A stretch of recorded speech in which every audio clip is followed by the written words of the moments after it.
Did you know the Second World War in the Pacific was fought across an area larger than all of Europe and Africa combined?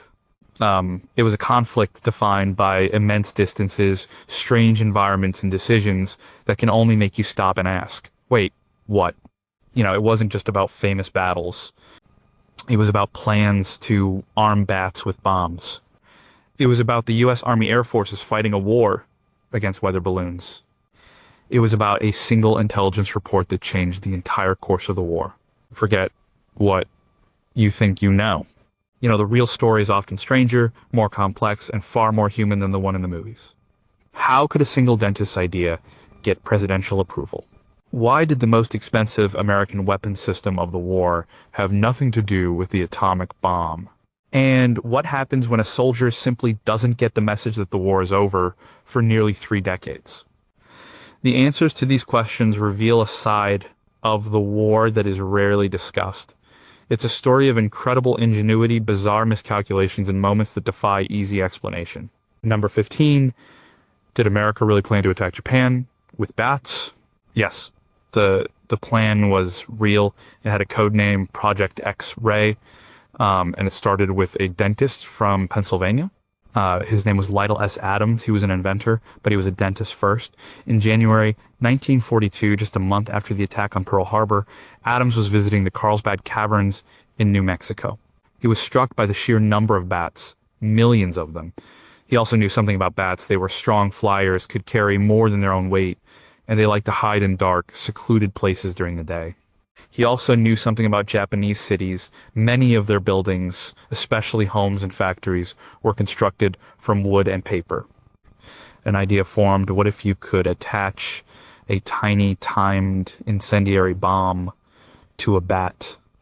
What if you could drop thousands of these bats over a Japanese city from a high-altitude bomber? The bats, released at night, would fly down and find shelter for the coming day. They would roost in the eaves of houses, in the attics of factories, and in warehouses. Then, a few hours later, the timers on their tiny bombs would go off. The result would be thousands of small fires starting simultaneously deep inside buildings all across a city. The fires would overwhelm firefighters and cause widespread panic and destruction. It was a strange and terrifyingly simple idea. Most people would dismiss such a thought, but Lytle Adams was friends with the First Lady, Eleanor Roosevelt. He wrote a letter outlining his plan and sent it straight to the White House. The letter made its way to President Franklin D. Roosevelt. The president was intrigued. He passed the idea along to the National Defense Research Committee, the same organization overseeing the development of everything from radar to the atomic bomb. In a memo, Roosevelt wrote, "This man is not a nut. It sounds like a perfectly wild idea, but is worth looking into." So it was looked into. The U.S. Army Chemical Warfare Service was assigned the project. The first problem was finding the right kind of bat. They tested numerous species and settled on the Mexican free-tailed bat. They were plentiful, strong, and they hibernated, which was a key factor.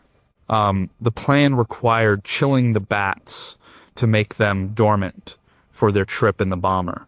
The second problem was developing a bomb small enough for a bat to carry, but powerful enough to start a serious fire. A chemist named Louis Fieser, the inventor of napalm, was brought in.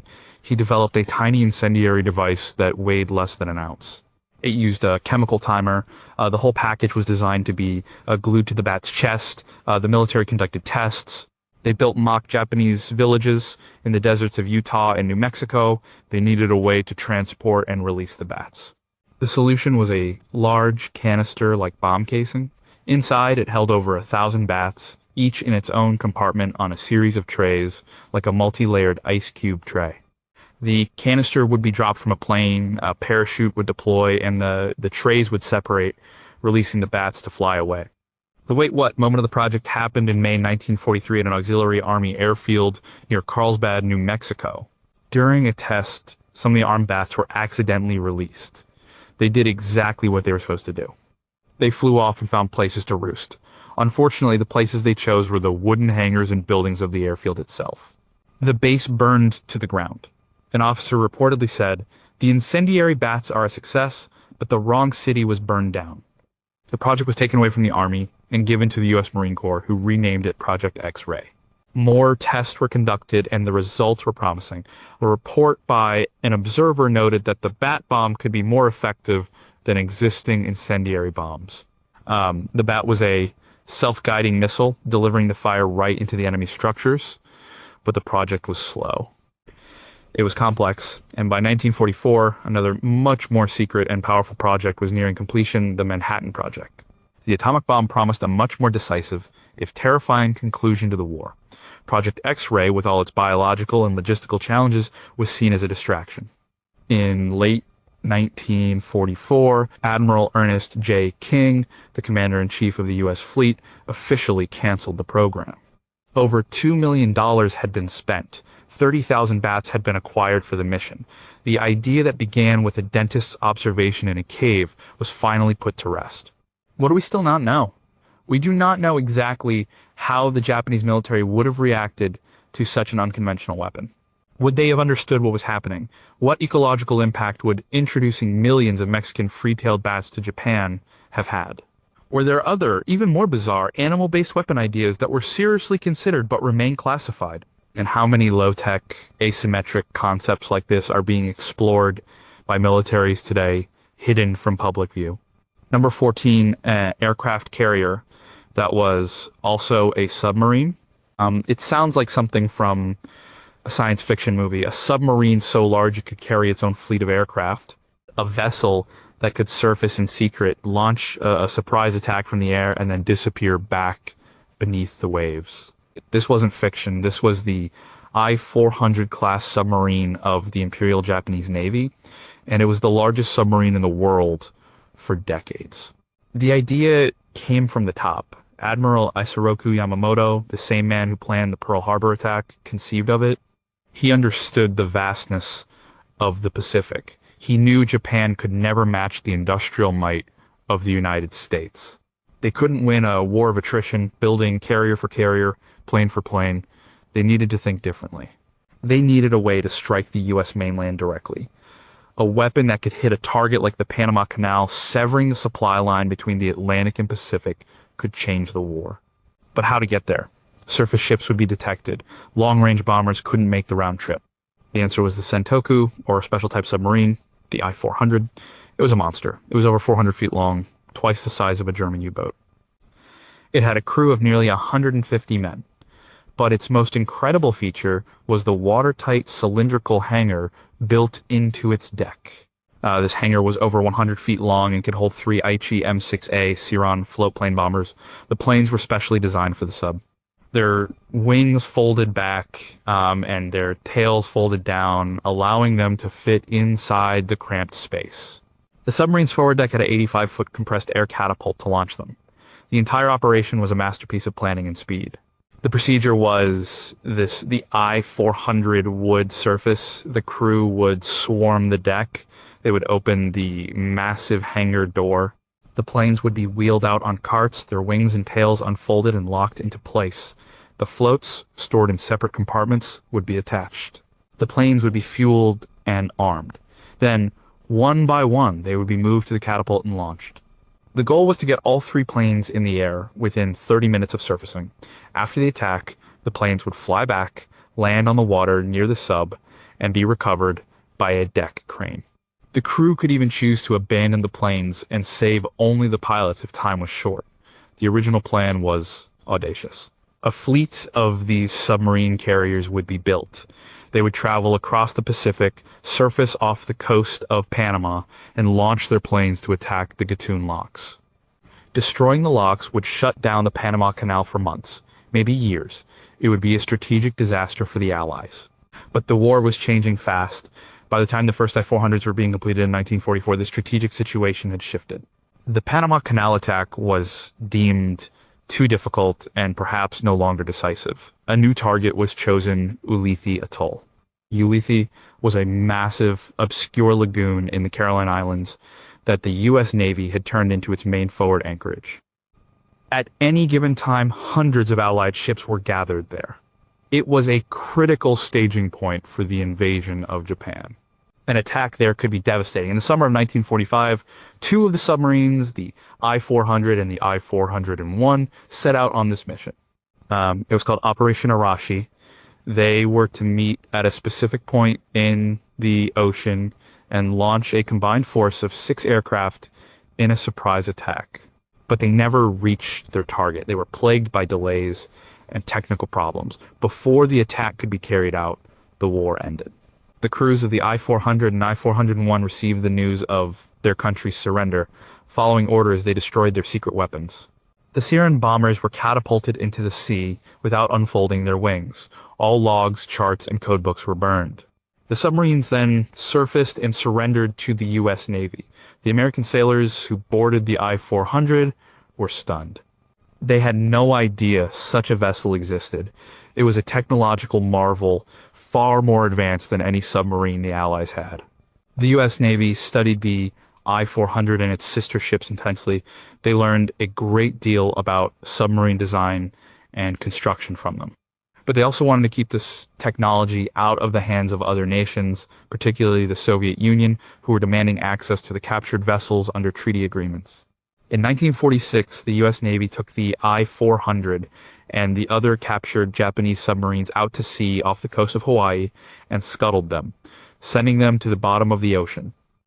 Their secrets, they hoped, would go with them. The wreck of the I-401 was found in 2005, and the I-400 was located in 2013 by the Hawaii Undersea Research Laboratory. What mysteries remain? How many other wonder weapon concepts did Japan have on the drawing board that were never built? If the I-400s had been ready a year earlier and successfully attacked the Panama Canal, how would it have altered the course of the war in the Pacific? And what specific design elements of the I-400 were secretly incorporated into early American nuclear missile submarines? And are there still undiscovered wrecks of other unique Japanese submarines lying on the Pacific floor? Up number 13, did the war create a new religion? In the remote islands of the South Pacific, the arrival of the war was like the arrival of aliens. For centuries, people on islands like Tanna in what is now Vanuatu lived a traditional tribal life. Their world was one of spirits, ancient customs, and subsistence farming. Then, suddenly, the sky filled with giant, noisy birds. Ships, larger than their villages, appeared on the horizon, and men with pale skin came ashore. These men brought with them incredible things: canned food, steel tools, radios, jeeps, and weapons. They built long, flat roads in the jungle. They raised flags on tall poles. They marched in strange, synchronized patterns. This was the American military. To the islanders, the source of all this cargo, as it came to be called, was a mystery. The soldiers didn't seem to make any of it. They didn't weave the cloth for their uniforms or forge the metal for their trucks. They simply wrote things on paper, spoke into boxes, and the cargo would arrive. It seemed to come from the sky and the sea, summoned by these rituals. The islanders observed carefully. They saw that when the soldiers marched, raised flags, and sat in their radio shacks with headphones on, planes and ships would arrive with more goods. They logically concluded that these rituals were the cause, and the arrival of cargo was the effect. When the war ended, the Americans packed up and left. The airfields grew silent. The docks were empty. The cargo stopped coming. The islanders were left with the remnants of this strange world: empty Coca-Cola bottles, rusted engine parts, and the memory of abundance. They wanted the cargo to return, so they began to imitate the rituals they had witnessed. This was the birth of the cargo cults. On Tanna, the most famous of these movements centers around a messianic figure named John Frum. No one is sure if John Frum was a real person or a spirit. The name may be a corruption of John from America. Followers of the John Frum cult built their own versions of the things they had seen.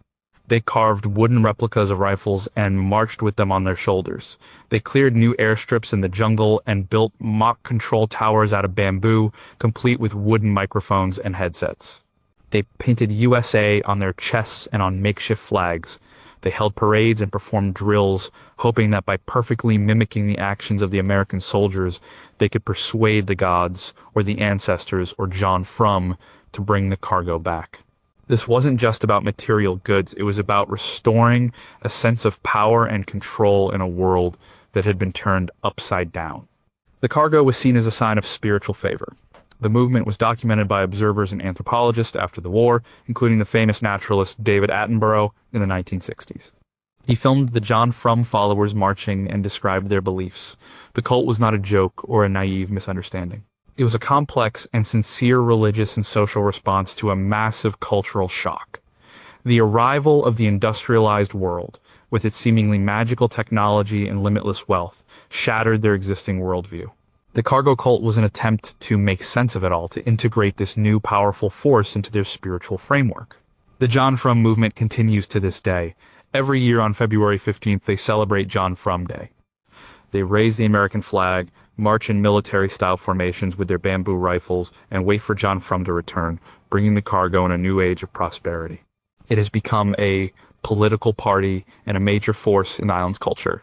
For them, it is a legitimate religion born from the strange intersection of ancient beliefs and modern warfare. It serves as a powerful example of how societies under extreme stress can create new narratives and new systems of belief to explain the inexplicable. The wait, what moment is realizing that the leftover equipment and routines of a global war could become the sacred relics and rituals of a new faith. What are the deepest unknowns here? What was the true origin of the John Frum name? And was there a real American serviceman who inspired the legend? How have the beliefs of the cult evolved in the internet age as islanders gain more access to information about the outside world? Are there smaller, undocumented cargo cults on other Pacific islands that have since faded away? And what does the persistence of these movements tell us about the fundamental human need to create meaning and order in the face of overwhelming and disruptive change? Number 12. Why would you build a ship out of concrete? It sounds like a terrible idea. A ship made of concrete. Concrete is heavy. It's brittle. It sinks in water. Steel floats. It's strong. It's the obvious material for shipbuilding. And yet, during both World War I and World War II, the United States built fleets of concrete ships. It was a decision born of pure necessity, a classic case of wartime improvisation that leaves you wondering how it could possibly have worked. The problem was steel. War demands immense amounts of steel. You need it for tanks, for guns, for buildings, and most of all for ships. During World War II, the demand was insatiable. American shipyards were working around the clock, building Liberty ships and warships at an incredible rate. But there was a bottleneck. Steel production was at its maximum, and steel plate was in short supply. You could have a shipyard ready to build, workers ready to work, but if you didn't have the steel, nothing happened. And, the U.S. Maritime Commission needed a solution. They needed ships, and they needed them now. They looked back at an idea that had been tried with some success during the First World War, reinforced concrete. The concept isn't as crazy as it first sounds. A ship floats because of displacement. It floats if it displaces a volume of water that weighs more than the ship itself. It doesn't matter what the hull is made of. A steel-hulled ship is mostly empty space. A concrete ship just needs a thicker hull to get the same strength as steel, which means it has to be bigger and heavier to carry the same amount of cargo. But it can be done. The technology involves creating a framework of steel bars called rebar, and then pouring a special lightweight, high-strength concrete mixture around it. The result is a Ferrocement hull. In 1942, the U.S. government authorized the construction of 24 concrete ships. The program was run by a company in Tampa, Florida called McCloskey & Co. They were masters of concrete construction, but they had never built a ship before. It was a huge experiment. The ships they built were designated as Type C1 SD1. They were not small vessels. They were over 350 feet long and could carry thousands of tons of cargo. But they were strange. They were slow, with a top speed of only about 7 knots. They were heavy and hard to maneuver, and the crews were reportedly not thrilled to serve on them. There was a psychological barrier to sailing the ocean in what they called floating tombstones or rock boats. Despite these drawbacks, the concrete ships served a purpose. They were used primarily as cargo ships, freeing up faster steel ships for more critical missions. They transported sugar from Cuba, nickel ore from Nicaragua, and served as supply vessels in various theaters. One of the most famous, the SS Selma, was actually a World War I era concrete tanker. After it was damaged and retired, it was intentionally scuttled in Galveston Bay, Texas, where its wreck is still visible today. Many of the World War II ships had similarly strange afterlives. Because their concrete hulls don't rust and are incredibly durable, they proved difficult to scrap. Several were used to form a breakwater for a ferry terminal in Virginia. 9 others were towed to a remote bay in British Columbia, Canada, where they were sunk in a crescent shape to create a floating breakwater for a logging facility. They are still there, a bizarre man-made reef known as the Powell River Ghost Ships.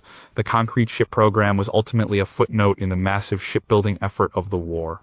They were a stopgap measure. By the time most of them were launched in 1943 and 1944, the steel shortage had eased and the production of superior Liberty ships had hit its stride. The concrete ships were quickly seen as obsolete. No more were built. But the program represents a classic, wait, what? Moment of wartime logistics. It shows how, under immense pressure, engineers will turn to the most unlikely materials and ideas to solve a problem. The fact that you could build a 350-foot ocean-going vessel out of concrete and steel bars and that it actually worked is a testament to that ingenuity. What do we still not know for sure? How many sailors actually refused to serve on these ships, and what was the official Navy policy on such refusals? What were the long-term environmental impacts of using these concrete hulls as breakwaters and artificial reefs? Were there secret tests of concrete for military applications like floating fortifications or even submarine hulls that were never put into production? And with modern advances in material science, could a new form of super strong, lightweight concrete ever make this idea viable again for commercial or military use? Number 11 was the voice of Tokyo Rose, an American citizen. During the war in the Pacific, American soldiers, sailors, and Marines huddled around their radios, listening to shortwave broadcasts from Japan. Among the news and music, they would hear the voice of a woman. She spoke in a friendly, colloquial American English. She would play popular American music, talk about life back home, and then deliver propaganda. She would mention troop movements, taunt the soldiers about their wives and girlfriends cheating on them, and try to demoralize them. The soldiers gave this collective anonymous voice a name, Tokyo Rose. She became a legend, a mythic figure of seduction and betrayal. The wait what moment came after the war, when the United States government went looking for Tokyo Rose and found Iva Toguri, an American citizen trapped in Japan. Iva Toguri was born in Los Angeles on July 4th, 1916. She was a U.S. citizen, a graduate of UCLA with a degree in zoology. She didn't speak Japanese well and had never been to Japan. In the summer of 1941, she traveled to Japan to care for a sick aunt. It was supposed to be a short trip, but she was delayed. Then, in December, Pearl Harbor was attacked. Suddenly, Iva Toguri was an enemy alien in a hostile country. She couldn't get back home. The Japanese secret police, the Kempitai, tried to force her to renounce her U.S. citizenship. She refused. Because of this, she was denied a ration card and had to struggle to find work and food. She eventually got a job as a typist at Radio Tokyo. There she was noticed by an Australian Army Major, Charles Cousins, who was a captured prisoner of war. Cousins had been a prominent radio broadcaster before the war, and the Japanese forced him to help produce a new propaganda show aimed at Allied troops. The show was called The 0 Hour. Cousins' plan was to secretly sabotage the program. He wanted to make the propaganda so clumsy and obvious that it would be a joke, a source of entertainment and morale for the Allied listeners, not a tool of demoralization. He needed a native English speaker to be the host. He met Iva Toguri. He and other Allied POWs working on the show persuaded her to take the job. They assured her that they would write the scripts and that nothing she said would harm the Allied war effort. Eva, using the on-air name Orphan Anne, a play on Orphan Annie, because she and the other POWs felt orphaned in the Pacific, became one of about a dozen different women who broadcast on such programs. She never called herself Tokyo Rose. That was a name invented by the soldiers who listened. Her voice was distinctive, and her show was popular because she played the best American music. Following Cousins' plan, her delivery was often sarcastic or silly. The propaganda messages were transparent and ineffective. By all accounts from the POWs involved, she was a reluctant participant who did her best to undermine the Japanese effort from within. She even used some of her meager salary to smuggle food and medicine to the POWs in the camps. When the war ended, American reporters swarmed into Japan looking for the infamous Tokyo Rose. 2 reporters offered $2,000 for an exclusive interview with the one and only Tokyo Rose. Iva Toguri, desperate for money and a way to get home, agreed to the interview and signed a contract identifying herself as Tokyo Rose. It was a catastrophic mistake. The story caused an outrage back in the United States. The idea that an American citizen had been the voice of Japanese propaganda was seen as the ultimate act of treason. She was arrested by the U.S. military, investigated by the FBI, and eventually brought to the United States in 1948 to stand trial. Her trial in San Francisco in 1949 was a sensation. The prosecution brought witnesses from Japan who gave false testimony against her under pressure from the occupation authorities. The defense argued she was a loyal American who had been forced into a role and had actively subverted the broadcast. The jury was deadlocked. The judge, however, pushed them to reach a verdict. They acquitted her on 7 of the 8 charges of treason, but convicted her on one count that she had spoken into a microphone concerning the loss of ships. She was sentenced to 10 years in prison and fined $10,000. She was stripped of her U.S. citizenship. Eva Tagore served 6 years in prison before being released. For decades, she fought to clear her name. The key witnesses against her recanted their testimony, admitting they had lied under oath. The Allied POWs who had worked with her on the 0 Hour, including Major Cousins, campaigned tirelessly on her behalf.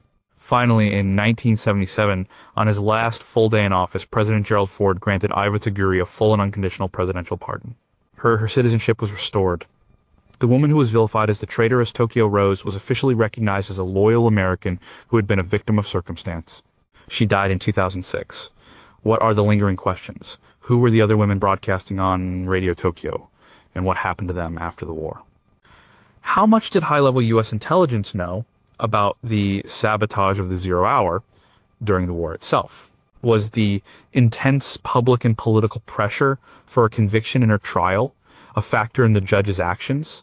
And how many other stories of individuals caught on the wrong side of the lines, forced into impossible choices, have been lost or misunderstood by history? Number 10, were there Japanese submarines inside Pearl Harbor during the attack? And the story of the attack on Pearl Harbor is usually told from the air. We see the images of Japanese planes sweeping down, the explosions on Battleship Row. But there was another secret part of the attack happening beneath the surface of the water. It was a mission of stealth, high technology, and ultimately failure. The Imperial Japanese Navy sent 5 midget submarines to penetrate the harbor's defenses and attack the American fleet from below.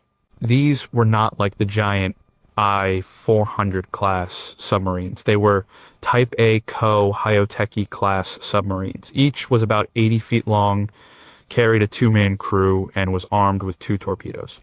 They were all electric, powered by a massive bank of batteries, which meant they were very quiet, but had a limited range.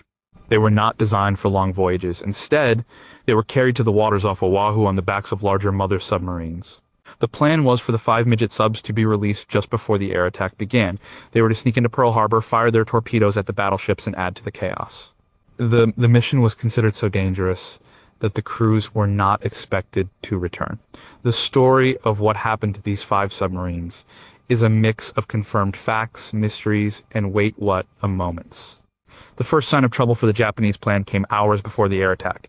At 3:42 a.m. on December 7th, the minesweeper USS Condor spotted a periscope near the entrance to the harbor and alerted the destroyer USS Ward. For several hours, the Ward searched without success. Then, at 6:37 a.m., the Ward spotted another midget sub trying to follow a cargo ship through the anti-submarine nets into the harbor. The Ward attacked, firing its main guns and dropping depth charges. The submarine was sunk.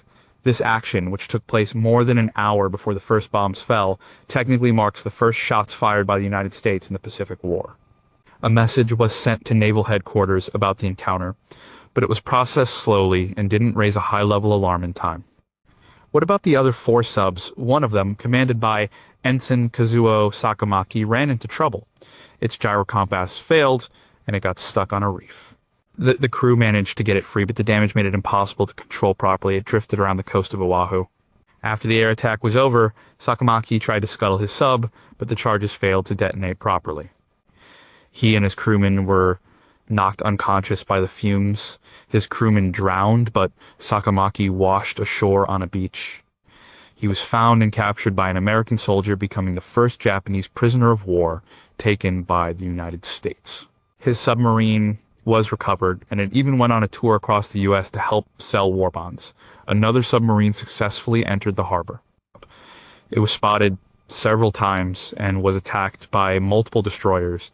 It managed to fire both its torpedoes at the seaplane tender USS Curtis and the destroyer USS Monaghan. Both torpedoes missed their intended targets. One exploded on the shore of Ford Island. The other may have hit the battleship USS Oklahoma, which was already heavily damaged by aerial torpedoes, or the battleship USS Arizona. The evidence is inconclusive. The submarine was then rammed by the Monaghan and sunk by depth charges. Its wreck was discovered in 1960 and its torpedo tubes were empty. The fates of the other two submarines were a mystery for many years. It was long believed that they never made it into the harbor at all. But in 2002, the Hawaii Undersea Research Laboratory discovered the wreck of the midget sub sunk by the USS Ward just outside the harbor entrance. This was a major archaeological find. Then, in 2009, researchers examining photos and sonar data from a 1990s survey found the remains of what is believed to be a fourth midget sub broken into 3 pieces on the seabed south of Pearl Harbor. This submarine may have been a victim of depth charges dropped by other destroyers during the chaos of the attack. The 5th and final midget submarine remains unaccounted for. Its fate is a complete mystery. The overall mission was a failure. The 5 subs and their 10 crewmen caused very little, if any, of the actual damage at Pearl Harbor. They failed to sink any major warships. 9 of the 10 crew members died, but the story reveals the multi-pronged, high-risk nature of the Japanese plan. It was not just an air raid, it was a coordinated attack from the air and the sea, using some of the most advanced naval technology of the time. What are the biggest remaining questions? Did the torpedo from the midget sub inside the harbor actually hit a battleship, and could new forensic analysis of the wrecks ever prove it? Where is the 5th midget submarine? Is its wreck still lying undiscovered on the ocean floor, or did it escape the area only to be lost at sea? How much did the Japanese military learn from the failure of this mission, and did it influence their later submarine tactics? And what other secret high-tech operations were planned for December 7th that were either canceled or failed so completely they left no trace? Number 9, why did the U.S. invade Alaska? When people think of the major campaigns of the Pacific War, they think of tropical islands, jungle warfare, and naval battles under a hot sun. They don't think of Arctic tundra, freezing fog, and soldiers fighting frostbite, but one of the strangest and least known campaigns of the war took place on American soil in the remote, desolate Aleutian Islands of Alaska. The fact that a land battle was fought between American and Japanese forces in North America is a wait, what moment for most people. In June 1942, as a diversion for their main attack on Midway Island, Japanese forces attacked and occupied 2 of the outermost islands in the Aleutian chain, Attu and Kiska. It was a strategic move. From these islands, they could disrupt the shipping lanes between the U.S. and the Soviet Union. They could also launch air attacks against mainland Alaska and potentially the west coast of the United States. And for the American public, it was a huge psychological blow. For the first time since the War of 1812, an enemy force had occupied U.S. territory. The press called it the Forgotten War because it was overshadowed by the larger battles happening elsewhere in the Pacific. But for the military, getting the Japanese off American soil was a top priority. The challenge was immense. The Aleutians are notorious for having some of the worst weather in the world. The islands are constantly battered by high winds, shrouded in thick fog, and subject to sudden, violent storms the locals call wilwas. The terrain is mountainous and treeless.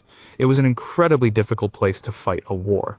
The first step for the Americans was to build up their forces in the region. They constructed airfields on other islands in the chain and began a bombing campaign against the Japanese garrisons on Attu and Kiska. In May 1943, the U.S. launched an operation to retake the island of Attu. It was called Operation Land Crab.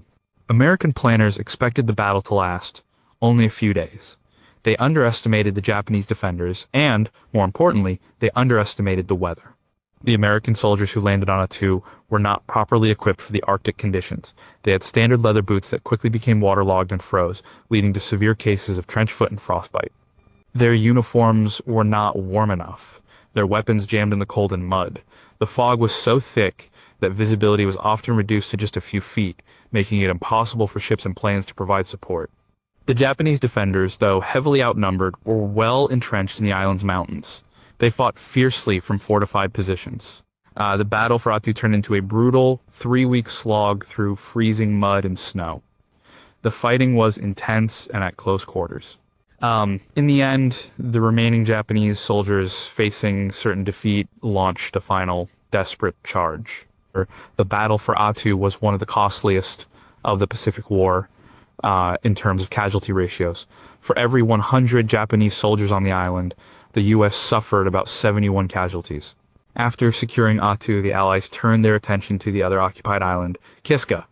They planned a massive invasion, assembling a force of over 34,000 American and Canadian troops. They subjected the island to a heavy, 3-week-long naval and air bombardment. On August 15, 1943, the invasion force landed on Kiska, expecting another bloody battle. They moved inland cautiously, fighting their way through the thick fog. There were casualties from friendly fire incidents and booby traps. After several days of searching the island, they made a stunning discovery. The island was completely empty. In a brilliantly executed and completely undetected maneuver, the Japanese Navy had evacuated their entire 5,000-man garrison from Kiska 2 weeks earlier, under the cover of the dense Aleutian fog. The Allied invasion force had landed on an abandoned island. They had spent weeks bombing empty hillsides. The entire operation, which cost dozens of lives and significant resources, was for nothing. It was a deeply embarrassing moment for the Allied command. The Aleutian Islands campaign was officially over. While strategically minor in the grand scheme of the war, it was a harsh lesson in the challenges of logistics, intelligence, and fighting in extreme environments. What are the key unanswered questions? How did the Japanese evacuation of Kiska remain completely undetected by Allied intelligence, which included submarines and long-range patrol planes? What long-term strategic plans did Japan have for the Aleutians if their Midway operation had succeeded? How many American and Japanese personnel suffered from long-term psychological effects due to the brutal conditions, a subject rarely studied in this theater? And what undiscovered military wreckage, from planes to personal effects, still lies preserved in the cold, remote landscape of Attu and Kiska? Number 8. The Great Los Angeles Air Raid was a battle against what exactly? In the early morning hours of February 25th, 1942, something happened over the skies of Los Angeles that has never been fully explained. It was less than 3 months after Pearl Harbor. The west coast of the United States was gripped by fear and paranoia.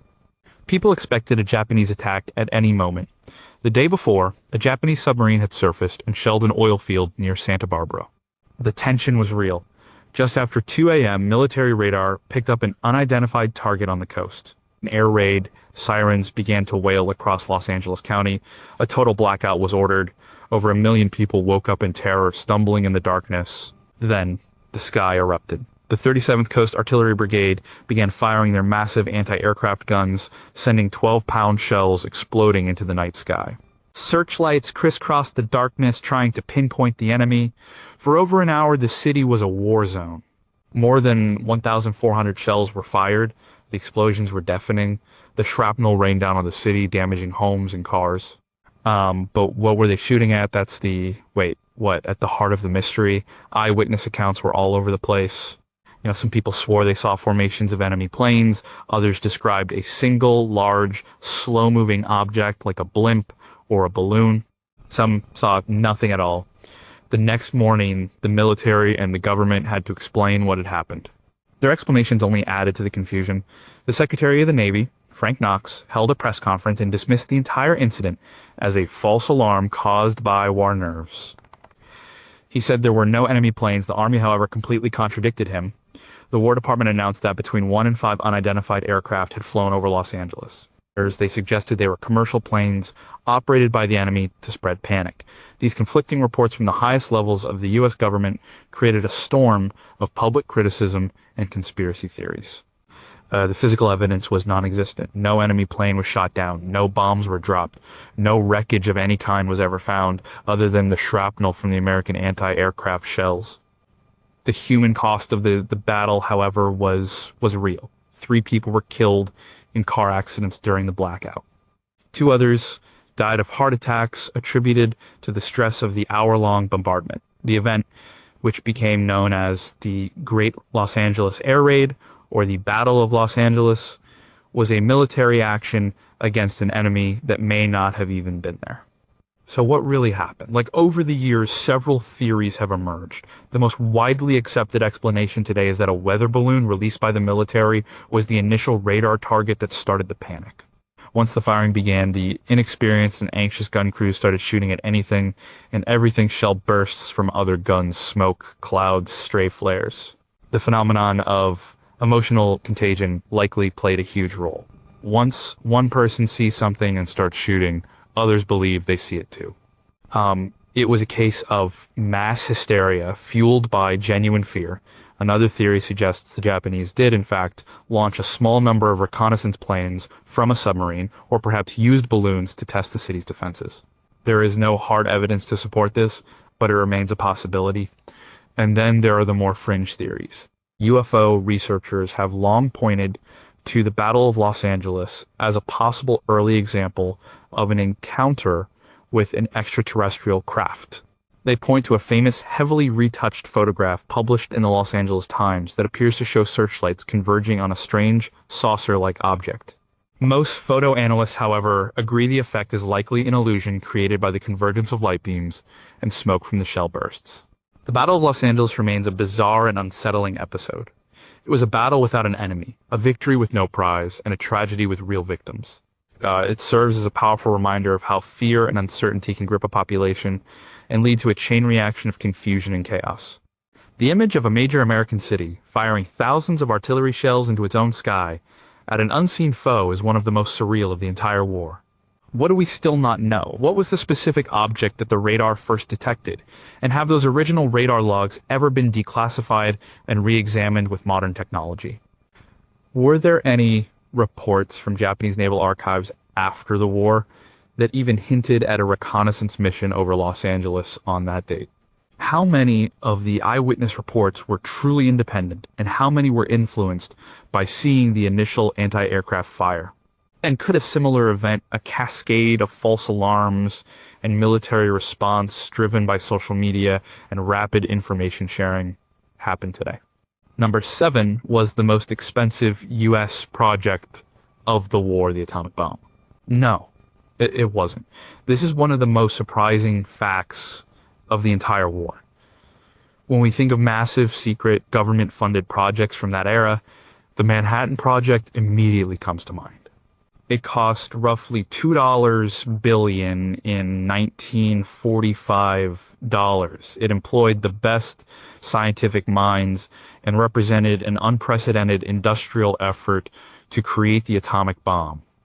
But there was another project that cost even more. It was the development and production of an airplane, the Boeing B-29 Superfortress.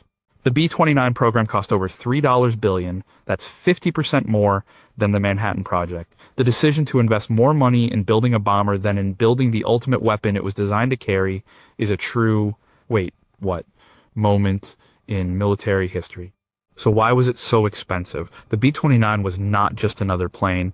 It was a technological leap, the most advanced aircraft of its time. The U.S. Army Air Forces needed a bomber that could fly higher, faster, and farther than any other plane in the world. They needed a strategic bomber that could take off from bases in the Mariana Islands, fly 1,500 miles to Japan, drop a heavy bomb load, and fly 1,500 miles back. This was an incredible technical challenge. To achieve this, the B-29 was packed with new and unproven technologies. First, it was the first production aircraft to have a fully pressurized crew cabin. This allowed the crew to fly in relative comfort at altitudes above 30,000 feet, far above most enemy fighters and anti-aircraft fire.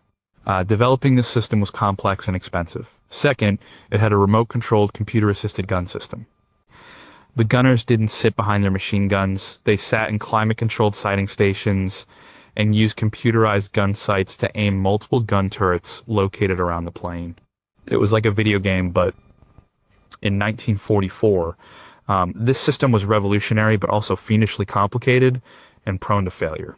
The biggest challenge and the largest source of cost was the engine. The B-29 was powered by 4 massive Radar 3,350 duplex Cyclone radial engines. These engines needed to produce a huge amount of power to lift a heavy plane to high altitudes. The problem was they had a nasty habit of overheating and catching fire. Early B-29s were notorious for engine fires, especially on takeoff when the engines were under maximum strain. It was a problem that plagued the program and led to numerous crashes and the loss of many crews during training and early missions. Billions of dollars were spent on research, development, and constant modifications to make the engines reliable. The sheer scale of the manufacturing effort was also staggering. It was a national priority. 4 main factories were dedicated to building B-29s, and thousands of subcontractors provided the parts. The logistics of coordinating this vast industrial network were immense. The project was managed by General Hap Arnold, the commander of the Army Air Forces, who saw the B-29 as the key to winning the war against Japan without a bloody ground invasion. And he pushed the program forward relentlessly, despite the costs and the technical setbacks. The Battle of Kansas was the name given to the frantic period in 1944 when workers and engineers scrambled to fix the endless bugs in the new planes so they could be deployed to the Pacific.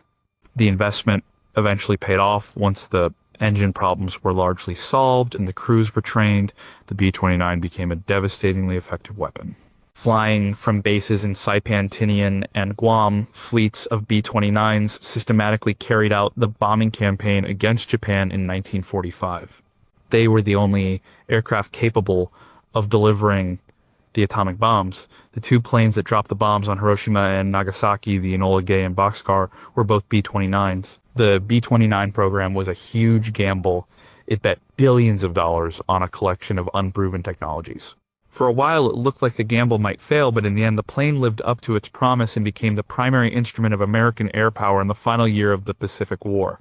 What do we still not know? What was the true final cost of the B-29 program when all the modifications and support infrastructure are factored in? And is it even higher than the accepted $3 billion figure? How many secret competing bomber designs were considered and rejected in favor of the B-29? To what extent did political pressure, rather than pure military need, drive the decision to pour so much money into this specific program?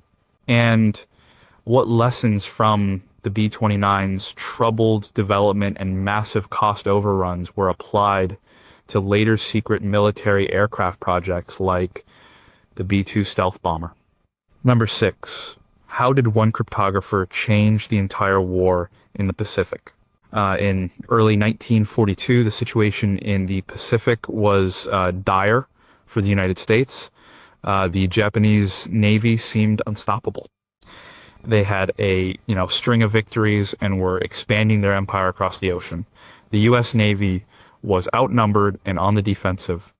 They needed an edge. They needed to know what the enemy was going to do next.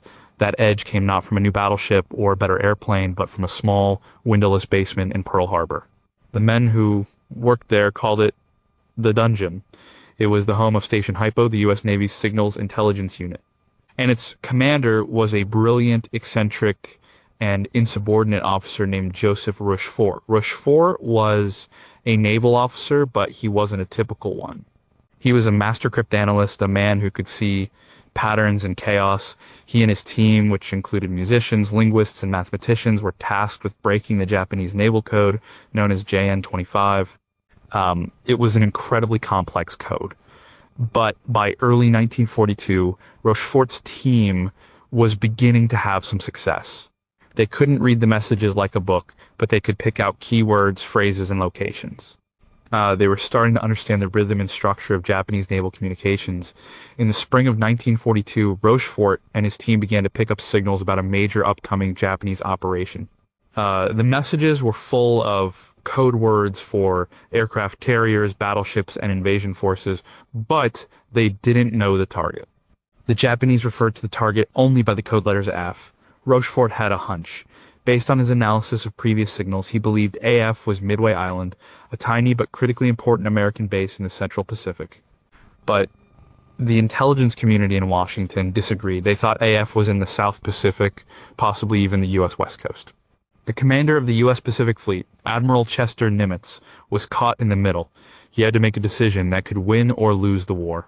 Who should he believe? This is the wait. What moment of genius? Rochefort needed to prove his theory. He couldn't do it just by breaking more code. He needed the Japanese to tell him. So he devised a simple, brilliant trick. He arranged for the U.S. garrison on Midway Island to send a fake unencrypted radio message. The message, sent on a channel they knew the Japanese were monitoring, claimed that Midway's freshwater distillation plant was broken. It was a believable problem for a remote island base. Rochefort and his team then held their breath and listened. A few days later, they got what they were waiting for. They intercepted a Japanese intelligence message. The message reported that AF is short on fresh water. The trap had worked. The Japanese had taken the bait and confirmed that AF was Midway. Joseph Rochefort, working in his basement office, had just discovered the time and place of the most important naval battle of the war. Admiral Nimitz now trusted Rochefort's intelligence completely. He ignored the advice from Washington and began to move his forces. He knew he was outnumbered. The Japanese were sending 4 of their best aircraft carriers. Nimitz only had 3, and one of them, the USS Yorktown, had been heavily damaged at the Battle of the Coral Sea. But Nimitz had the ultimate advantage surprise. He knew where the Japanese fleet would be and when it would arrive. He set an ambush. The Battle of Midway, fought in early June 1942, was a stunning and decisive victory for the United States. American dive bombers, guided by the intelligence from Station Hypo, found the Japanese carriers at their most vulnerable moment when their decks were crowded with planes being rearmed and refueled. In the space of about 5 minutes, 3 of the 4 Japanese carriers were turned into blazing wrecks. The 4th was sunk later that day. It was a catastrophic defeat for the Japanese Navy and a turning point in the Pacific War. The victory was made possible by the skill and bravery of the pilots and sailors, but the foundation of that victory was laid in the quiet, intellectual work of Joseph Rochefort and his team of codebreakers. Despite his incredible contribution, Rochefort's story did not have a happy ending. His abrasive style and his willingness to bypass the chain of command had made him powerful enemies in Washington. After Midway, he was passed over for promotion and reassigned to command a floating dry dock. He was effectively punished for his success. It was a, wait what, injustice. He never commanded an intelligence unit again. It was only decades later, long after his death, that his crucial role was fully recognized. In 1986, he was posthumously awarded the Presidential Medal of Freedom. What are the deepest unanswered questions? How much did Rochefort's personal intuition, beyond the raw data, play a role in his conviction about Midway? Were there other similar intelligence hoaxes and traps used during the war that remain classified? To what extent did the rivalry between the Washington and Pearl Harbor intelligence units harm the overall war effort in other, less successful operations? And what other unsung heroes of military intelligence made contributions just as critical as Rochefort's, but whose stories have been completely lost to history? Number 5. Could a weather balloon be a weapon of war? It sounds like a child's toy. A big balloon made of paper carrying a small bomb. How could something so simple and fragile be a serious intercontinental weapon? And yet, for a period of several months in late 1944 and early 1945, Japan launched thousands of them against the North American mainland. It was one of the most unusual and secretive campaigns of the entire war. The weapon was called the Fu-Go, or fire balloon. The idea was born from a discovery by Japanese meteorologists. They had identified a powerful, high-altitude air current that flowed from west to east across the Pacific Ocean during the winter months. We now call it the jet stream. They realized that this current was a natural conveyor belt. A balloon released from Japan could, in theory, ride this current for 6,000 miles and reach the United States in about 3 days. The challenge was to build a balloon that could do it. The result was a marvel of low-tech engineering. Balloons were huge, about 33 feet in diameter, and were made from hundreds of panels of mulberry paper, glued together with potato flour paste. They were filled with hydrogen. To control the balloon's altitude and keep it in the jet stream, they designed a clever automatic control system. It consisted of a series of 32 sandbags arranged around a wheel and an altimeter. If the balloon dipped too low, the altimeter would trigger a small explosive charge to release a sandbag, lightening the load and causing the balloon to rise. If it got too high during the day, the heat from the sun would cause the hydrogen to expand and vent out, causing it to descend at night. This up and down cycle would continue as it crossed the ocean. After releasing all its sandbags, the same mechanism would release the bombs it carried, usually one large high explosive bomb and several smaller incendiary devices. Finally, a self-destruct charge would destroy the balloon itself. The Japanese launched over 9,000 of these fire balloons. The goal was twofold. First, they hoped the incendiary bombs would start massive forest fires in the Pacific Northwest. This could divert American resources and manpower to firefighting and cause economic damage. Second, it was a psychological weapon. The idea was to bring the war home to the American people, to create fear and panic by showing that Japan could strike the U.S. mainland directly. At first, the American government had no idea what was happening. Ranchers in Montana, loggers in Oregon, and farmers in Kansas would find strange craters in their fields or remnants of paper and strange mechanical devices. The military was baffled. They couldn't figure out where these things were coming from. The balloons were silent, flew too high for most observers to see, and were difficult to track on the primitive radar of the day. Geologists from the U.S. Geological Survey were brought in to examine the sand from the sandbags. By analyzing the types of minerals and microorganisms in the sand, they were able to pinpoint the likely launch sites to a few specific beaches in Japan. The U.S. government made a critical decision. They imposed a complete and total press blackout on the story. No newspaper or radio station was allowed to report on the balloon bombs. The logic was simple. If the Japanese never heard about any of the balloons reaching their target, they would assume the program was a failure and stop. This censorship was remarkably effective. The Japanese intelligence services monitored American radio and newspapers, and when they heard nothing, they concluded that the Fugo campaign was not working. They shut it down in the spring of 1945.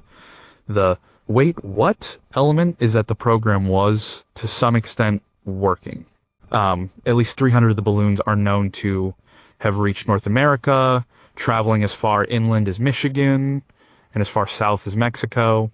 They caused a few small fires and minor power outages. Tragically, they also caused the only combat-related deaths on the continental U.S. during the war.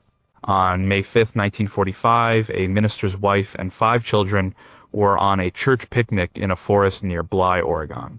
They discovered one of the downed balloons. As they tried to move it, the bomb it carried exploded. They were all killed. Because of the press blackout, they and the general public had not been warned of the danger.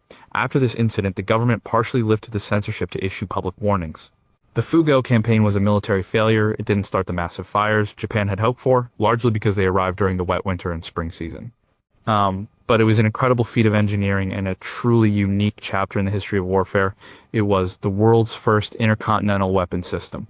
What are the biggest unknowns? How many more Fugo balloons actually reached North America, but landed in remote, unpopulated areas and have never been found? What other unconventional weapons ideas based on natural phenomena like harnessing tsunamis or triggering volcanic eruptions were the Japanese seriously researching? How did the decision for the press blackout get made, and was there significant opposition to it within the U.S. government? And could a similar low-tech weapon using modern materials and GPS guidance pose a new kind of threat today? Number 4, what was the Great Marianas Turkey Shoot? It was one of the most lopsided battles in military history. On one day, in one area of the sky, the United States Navy effectively destroyed the entire air arm of the Imperial Japanese Navy. The battle was so one-sided that an American pilot was overheard on the radio saying, "Why, hell, this is like an old-time turkey shoot." The name stuck. The Battle of the Philippine Sea, fought on June 19 to 20, 1944, is better known today as the Great Marianas Turkey Shoot. But wait, what? Part of the story is not just the scale of the victory, but the reasons behind it. It was a battle that was won years before the first shot was fired. The battle was part of the American campaign to capture the Mariana Islands, including Saipan. These islands were critical. From there, the new B-29 bombers could reach mainland Japan. For the Japanese, holding the Marianas was a matter of life and death. They committed their entire remaining fleet, including 9 aircraft carriers, to a decisive battle. It was called Operation Ago. The Japanese commander, Admiral Jisaburo Ozawa, had a clever plan. He knew that Japanese planes had a longer range than American planes.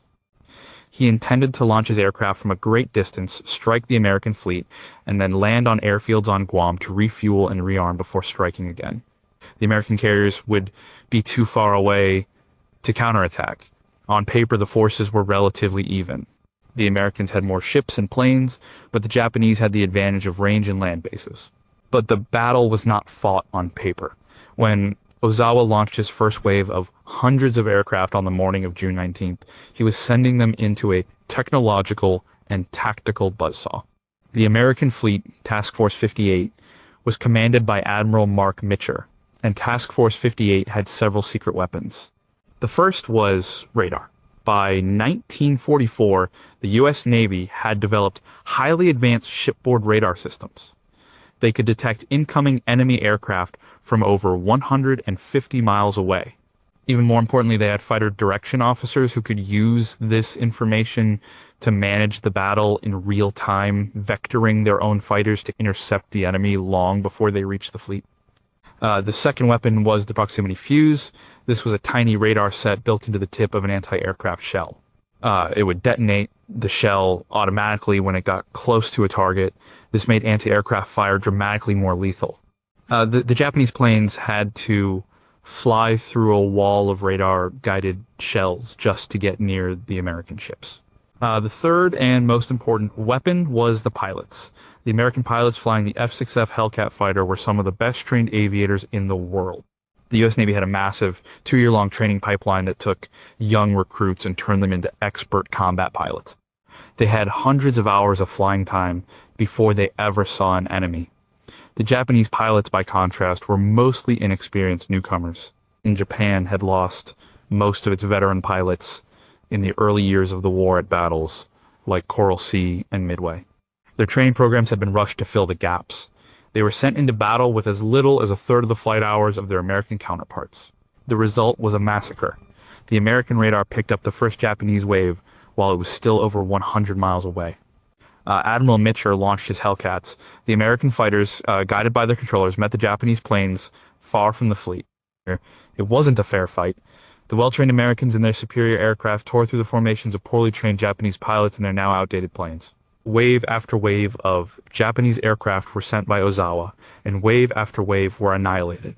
Very few even made it close to the American carriers. Those that did were met by the wall of proximity fused anti-aircraft fire. By the end of the day, the Japanese had lost over 300 aircraft and 2 of their aircraft carriers, which were sunk by American submarines. The Americans had lost about 30 planes, most to accidents, not enemy fire. The air power of the Japanese Navy was broken. They would never again be able to mount a major carrier-based air attack. The Great Marianas Turkey Shoot was a testament to the power of technology, training, and logistics. It showed that the industrial might and systematic approach of the United States had created a fighting force that was, by that point in the war, simply on a different level. What are the deepest unknowns? How much did Japanese naval intelligence know about the American advantages in radar and the proximity fuse before the battle? Were there dissenting voices within the Japanese command who argued against committing their entire carrier force to Operation Ego? What was the precise psychological impact on the surviving Japanese pilots who witnessed such a catastrophic and one-sided defeat? And how did the lessons of the Turkey Shoot, specifically the value of pilot training and technological superiority, shape post-war U.S. military doctrine for decades to come? Number 3, did Army bombers really take off from a Navy aircraft carrier? The idea was, on its face, impossible. Army bombers, the big twin-engine B-25 Mitchells, were designed to take off from long, paved runways on land. They were far too large and heavy for the short flight deck of an aircraft carrier. The U.S. Navy had its own carrier-based planes, but they were smaller and didn't have the range. In the dark days of early 1942, America needed a way to strike back at Japan, to boost morale at home, and to show the Japanese they were not invulnerable. President Roosevelt wanted a direct attack on Tokyo, but how? The remaining U.S. bases were thousands of miles away. The wait what solution came from a Navy captain named Francis Lowe. While observing training, he noticed that the painted outline of an aircraft carrier deck on a runway was about the same length as the takeoff run of an Army medium bomber. He proposed a radical idea. What if you could launch Army bombers from a Navy carrier? The bombers would be a one-way weapon. They could take off, but they could never land back on the carrier. They were too big. Okay? After dropping their bombs on Japan, they would have to continue flying west and try to land in friendly territory in China. It was a mission with a razor-thin margin for error. The plan was taken to the top. The man chosen to lead it was Lieutenant Colonel James Jimmy Doolittle, a famous pre-war aviator and aeronautical engineer. Doolittle was a meticulous planner. He knew the mission was incredibly dangerous. First, they had to prove a B-25 could even take off from a carrier. In February 1942, two B-25s were loaded onto the deck of the new aircraft carrier USS Hornet off the coast of Virginia. They successfully took off. The concept was viable. Next, Doolittle had to select and train his crews. He asked for volunteers for an extremely hazardous secret mission. He got more volunteers than he needed, and he selected 16 crews. They began intensive training at Eglin Field in Florida. They practiced short field takeoffs over and over, learning to get their heavy planes airborne in just a few hundred feet. The planes themselves were heavily modified. To save weight and increase range, much of their equipment was stripped out. The secret and delicate Norden bomb sight was replaced with a simple, homemade sight. Extra fuel tanks were installed everywhere, including in the crawl space above the bomb bay. The planes were packed so full of fuel that they were essentially flying gas cans. Even the tail guns were replaced with black-painted broomsticks to fool enemy fighters into thinking they were armed. In April 1942, the 16 B-25s and their crews were loaded onto the USS Hornet. The planes were packed so tightly on the flight deck that the carrier couldn't use its own aircraft. The Hornet then set sail from California, meeting up with the task force led by the USS Enterprise for air cover.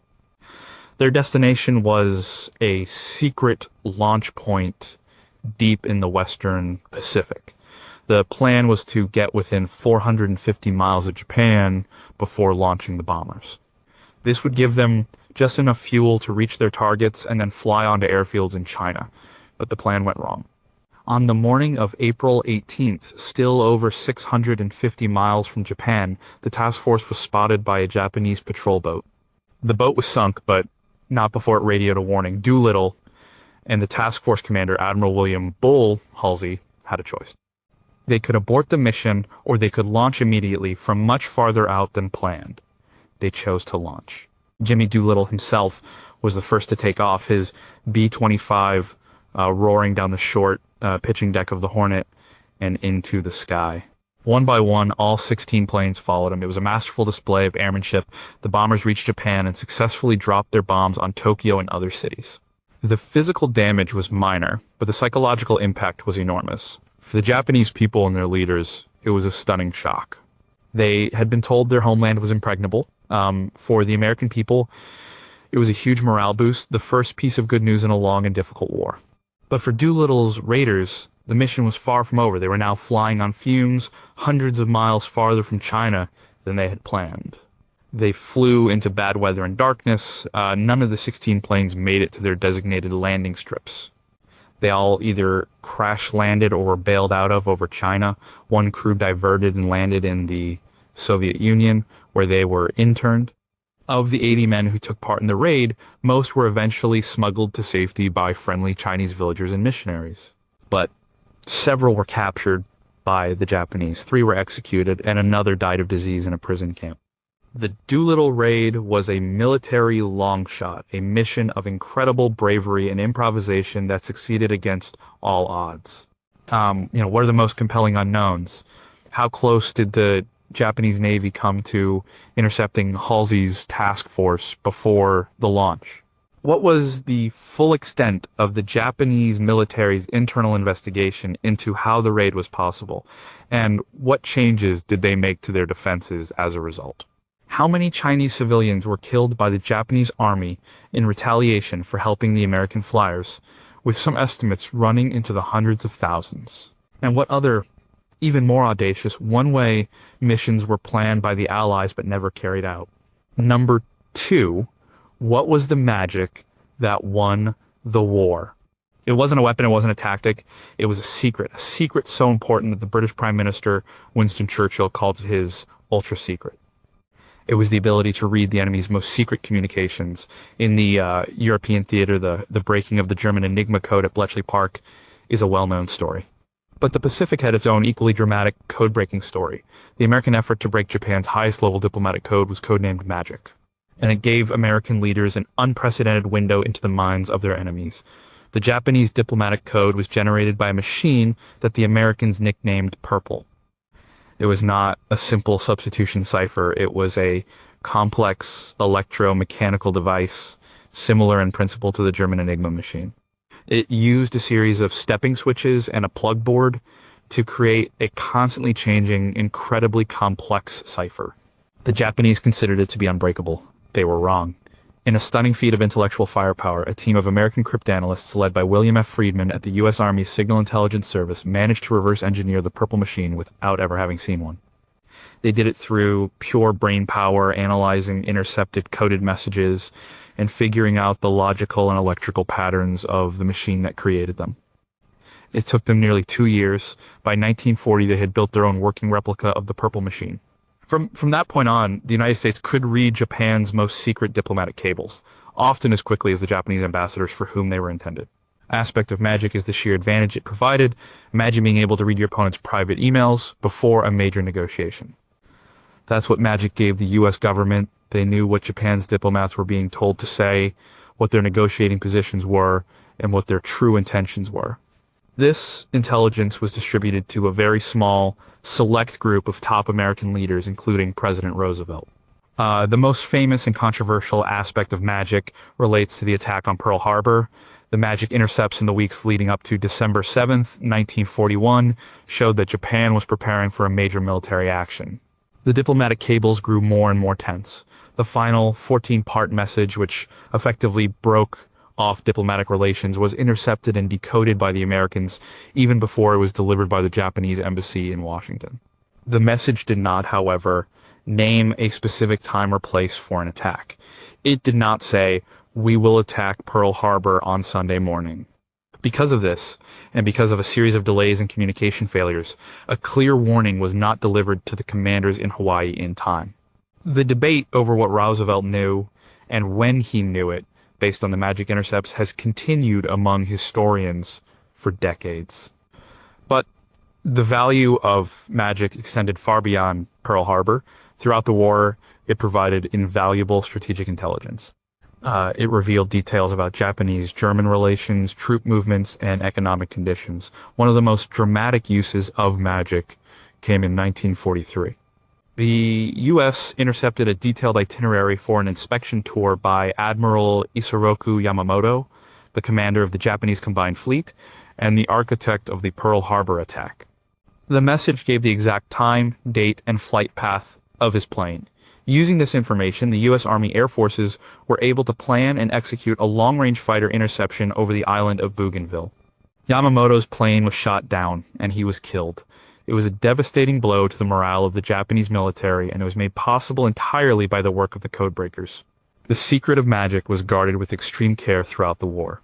The U.S. military was so afraid of the Japanese discovering that their code had been broken that they would sometimes refuse to act on Magic intelligence if it might reveal the source. They would only act if the information could be plausibly obtained from another source, like a reconnaissance flight or a coast watcher. The ability to read the enemy's mail was a strategic asset too precious to risk. It was a silent, invisible weapon that gave American leaders a hidden advantage in almost every major decision of the war. What are the deepest mysteries that remain? What specific crucial pieces of intelligence from Magic are still classified today, perhaps because they relate to the actions of other neutral countries?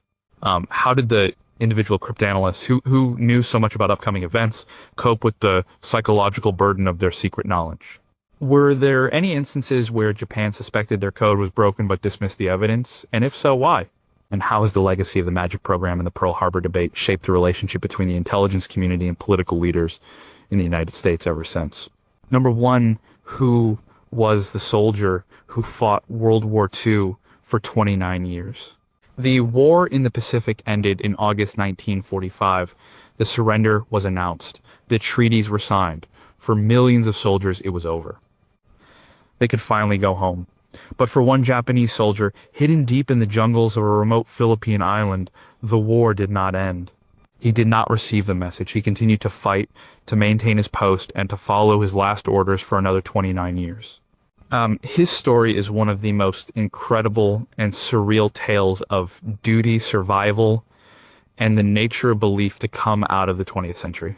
His name was Hiroo Onoda. Onoda was a 22-year-old intelligence officer in the Imperial Japanese Army.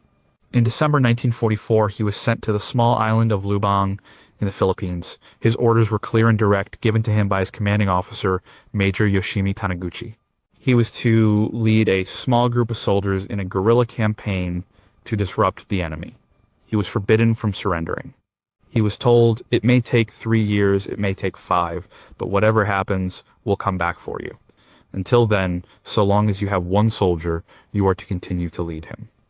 When American forces landed on Lubang in early 1945, Onoda and his men retreated into the dense, mountainous jungle. They fought skirmishes but were eventually isolated. When the war ended, they saw leaflets dropped from planes announcing Japan's surrender. Onoda and his small group believed it was a trick. They had been trained that the war would last for 100 years. They knew that faking a surrender was a classic enemy propaganda tactic, so they ignored the leaflets. They continued their mission. For years, they lived off the land, surviving on bananas, coconuts, and stolen cattle from local farmers. They maintained their rifles meticulously. They patched their uniforms with whatever they could find. They were ghosts in the jungle. As the years turned into decades, Onoda's small band dwindled. One soldier surrendered in 1950. Another was killed in a shootout with a local police patrol in 1954. The third was killed in another shootout in 1972. By then, Hiroo Onoda was completely alone. The Japanese government knew that some soldiers might have been left behind. They sent search parties, they dropped more leaflets, letters, and photos from the soldiers' families. Onoda found them, but he and his comrades had developed a complex conspiratorial worldview.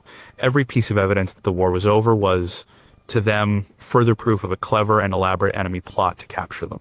The family photos were fakes, the newspapers were propaganda, they were loyal soldiers, and they would not be fooled. The wait, what? Moment of this story is the sheer power of this belief. Onoda's reality was shaped entirely by his final orders and his sense of duty. He had created a world in his mind where Japan was still fighting, and he was its last sentinel on Lubang Island. He continued his patrols, gathered intelligence on the enemy local villagers and Filipino military bases, and waited for the day the Japanese army would return to retake the island. In 1974, a young Japanese adventurer named Norio Suzuki set out on a quest. He wanted to find 3 things: a panda, the abominable snowman, and Hiroo Onoda. He traveled to Lubang and walked through the jungle, calling Onoda's name. Incredibly, Onoda, now a 52-year-old man, revealed himself. The two men talked. Suzuki told him the war was long over. He told him about the new, prosperous, and peaceful Japan. Onoda listened, but he still would not surrender. He explained that he could not lay down his arms unless he was formally relieved of duty by his commanding officer. And Suzuki returned to Japan with photos of Onoda to prove he had found him. The Japanese government located Onoda's commanding officer, Major Yoshimi Taniguchi, who was now an old man working in a bookstore. They flew him to Lubang. In March 1974, Taniguchi, wearing his old uniform, walked into the jungle and met his former subordinate. He stood before Onoda and formally read the orders of surrender. Hiroo Onoda, the soldier who had been at his post for nearly 30 years, finally, officially, stood down. He turned over his service rifle, still in perfect working order, his ammunition, and his sword. He had fulfilled his duty. His return to Japan was a national sensation. He was a hero to some, a relic to others. He was a man out of time, a living symbol of an old Japan that no longer existed. He struggled to adjust to the modern world he had never known. The story of Hiroo Onoda is more than just a historical curiosity. It is a profound and unsettling story about the human mind. It raises questions about the nature of reality, the power of belief, and the extreme lengths to which a person will go to remain faithful to a cause. What are the ultimate unanswered questions? How did Onoda's mental and physical health remain so robust after 3 decades of extreme isolation and hardship? What specific psychological mechanisms allowed him to so completely reject all evidence that contradicted his mission? Were there other similar holdouts on other islands who were never found and simply died of old age in the jungle? And what does Onoda's story tell us about the dangers of absolute, unquestioning obedience to authority, even when that authority has long since vanished?